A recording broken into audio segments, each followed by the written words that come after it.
we had, gosh, there was Zeke, for example.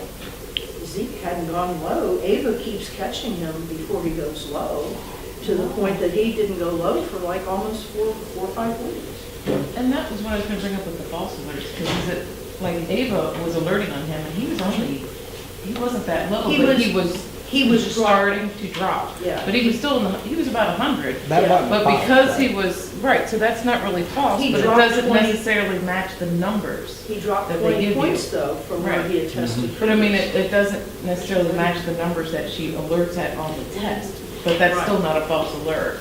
But it could be documented, I mean, Yeah, somebody but- could read it as false because it doesn't match the numbers. Exactly. But here's what you do. If the dog's alerting and the handler says, yes, she's alerting, I'm dropping, you have to trust them that they know. Right. I don't know how it feels to be a diabetic and drop. I knew that my blood glucose was going down Yeah. on that We day. were lower than And him. we were actually lower than him. Let me But look. here's what happens. They can continue to test every 15 or 20 minutes or half hour.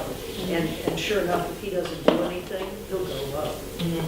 And I've been with enough diabetics. I'll attest to that one. Pretty sure he doesn't grab it. Yeah. Like, Tell us about the research. Well, we're doing, I think we're supposed to do about this, some of the research we're doing this summer is using the scent wheel. We're trying to find when the dogs stop alerting. So if our range is 70 and below, we'll give them 71, 72, 73, or 75, 80. When do they stop alerting? And then we take samples on either end and we get them biochemically analyzed to see what's different and why did they stop alerting. So, for example, like if the body's sensing a sharp drop in glucose and it releases cortisol from the stress response, are the dogs smelling that before they've hit the low? You're trying to find the. We're trying to see, yeah, what's the X trying to factor? isolate what it is. So hopefully we'll be able to give you guys some answers. That's great. Hopefully. Or That's there's great. 2 answers. So many people ask Who that. knows? It's so I'm complex. pretty sure I can smell my husband. Yeah. I know the difference in his smell. And I'm always begging him, would you please check, because, the science person maybe, I'm like, I want to know. It's like, I ain't doing that, and he's like, because I swear I can smell it, but, so it might be 2 answers. Yeah, that's the point. We're trying to find out. Yeah, exactly. Exactly. And when we learn things like this, then we will have to, relook at the test and re-examine the test. In the meantime, it gives us something to go by. Okay? Now, everybody clear about double blind? Tell me what a double blind means, a double blind test. Go ahead. Stephanie. You have, Yeah, you're on the spot now. if you're the tester, the person that's hiding, there needs to be a second person that's actually hiding the odor in the tin, so that you as the tester don't know, and the handler doesn't And know. the handler doesn't know. So the person conducting the test and the handler do not know which sample is positive. You always use, if you want to make notes on this, you always use new cans, new sniffer tins, and these are brand new scent samples. Okay, these scent samples have not been used ever before.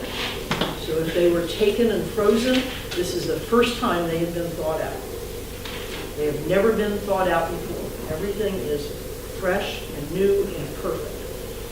So we know that there's no contamination of the cans or the sniffer tins, and the 4 scent samples are brand new.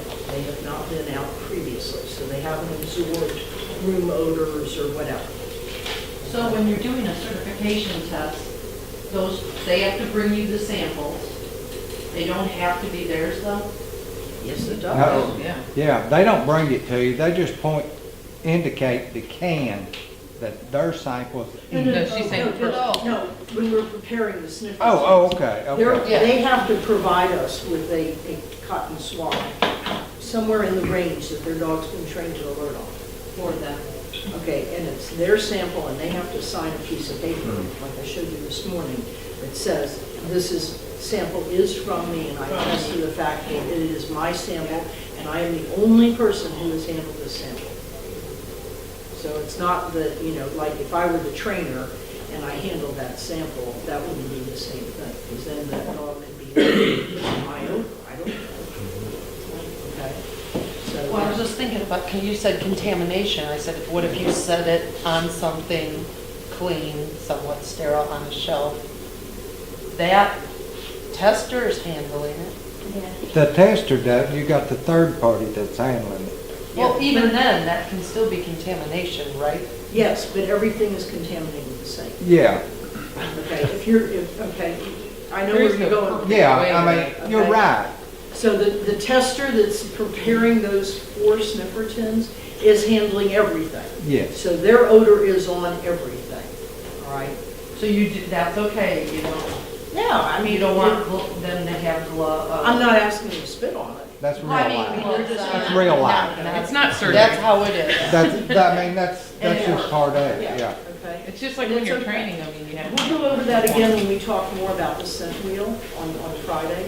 So we'll go over. We're scent gonna wheel talk about things and sampling, The protocols and stuff for putting in the samples and how to deal with issues. Because there's a lot of issues with that. And, you know, I'll tell you what, I've spent many an hour on the phone, talking to people all around the world who have had contamination That's problems. where I'm not comfortable with. Right. That's And part of that's it what I is- need to learn. I Same want to issues make I sure. had, because when you're in surgery, when you're in hospitals, you're so focused on contaminating something.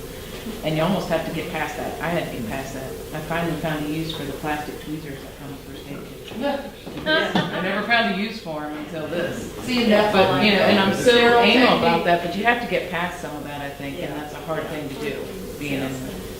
Well, it comes from training thousands of dogs literally, Mhm. and knowing what affects the dogs and what doesn't affect you. So- Yeah, because I mean, So if I drop it on the ground, I I pitch it. want to make sure though, I want to hear that everybody is comfortable with each stage that we're going through, so that when you leave here, you feel confident enough that you can go out and do something on your own. So, actually, I only used one out in public, okay, and then I keep that third one as a reserve in case something happens. And I know I still have one in the freezer. So you from got that. 3 labeled samples. I and have they 3 show labeled up. samples when they show up, and that's the reason we asked for 3. So one's used on the wheel, one I'm keeping in my pocket that I'm handing off to them for the 3 alerts during the testing. Okay, and the third one I keep as a spare in the freezer, and, you know, quite honestly, I do have an ulterior motive, because if we want to use it, I get to keep it. Yeah. I was thinking it's a bad The thing. one that you bring out for all 3, like the sitting on vehicle, okay. Yeah, yeah. You could use it for all 3. If for some reason the dog doesn't alert at all on that sample, that would be when I would go back, toss that sample, I would get the one that I had frozen in reserve, I would put that into the sniffer tin, and now I would go back and allow this person to do it again. Because I don't know, there's no way that I can practically know or test to find out if that sniffer is okay, that sample. Maybe there's just something wrong. You know, this is what your test is going to show us, and we don't know. Sometimes I get samples from people and they're not good. There's nothing on it. The dog just doesn't react to them. And these are trained, experienced dogs that should be reacting, and they're just not reacting to the sample. So I don't know what happens. I can't explain it until you guys come up with a test for us. But, you know, until then, I just have to say, okay, something, bad sample, I'm going to toss it, and now I'm going to go and get my other sample, and now we're going to try it again. Now, if on the second sample, the dog still isn't alerting to the person out in public, we got a different issue, as far as I'm concerned. You know, I might, at that point, want to try it with a dog that I know, works, maybe one of my own dogs, and see if the dog, can find it. And if my dogs are finding it, and the dog that I'm testing isn't finding it, then, I think it would be valid to say that that dog fails.